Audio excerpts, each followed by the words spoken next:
ከፐርፕሌክሲቲ ከኤአይ እና ከቢሊየነርነቱ በፊት አራቪንድ ስሪንቫንስ ተራ ተማሪ ነበር።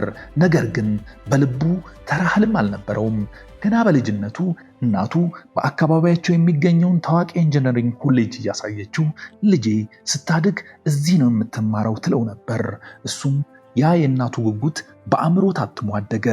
ከጊዜ በኋላ ያ የእናቱ ቃል በህይወት ዘመኑ ማሳካት የሚፈልገው ህልም ሆነ። ህልሙንም ግቡ አድርጎ አስቀመጠው። እናም ያንን ግብ ለማሳካት ጠንክሮ ተማረ። ዓመታት አለፉ። ትምህርቱን በትጋት ተከታተለ። በመጨረሻም የሚመኘውን የኢንጂነሪንግ ኮሌጅ የመቀላቀል ዕድል አገኘ። በዚህ ወቅት የእናቱን ምኞት በማሳካቱ ልቡ በሐሴት ተሞላች። ቀጣይ ግን አንድ ነገር ማሳካት ይኖርበታል።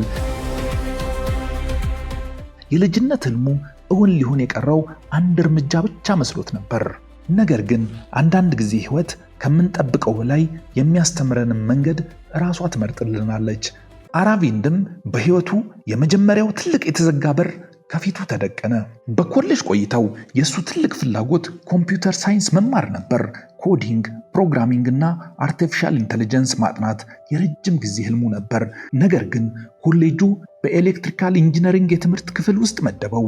በምደባው ቢያዝንም አሁንም አንድ ዕድል ይቀረዋል። የመጀመሪያ ዓመት ትምህርቱን በከፍተኛ ውጤት ካጠናቀቀ የሚፈልገውን የኮምፒውተር ሳይንስ የትምህርት ክፍል መቀላቀል ይችላል። በመሆኑም ኃይሉንና ቀልቡን ሰብስቦ ቀን ከሌት ጠንክሮ ተማረ። በመጨረሻም የልፋቱን ውጤት የሚያይበት ቀን ደረሰ። ውጤቱም ይፋ ሆነ። ነገር ግን የሚፈልገው የኮምፒውተር ሳይንስ ትምህርት ክፍል ለመግባት 0.01% ብቻ ውጤት ጎደለው።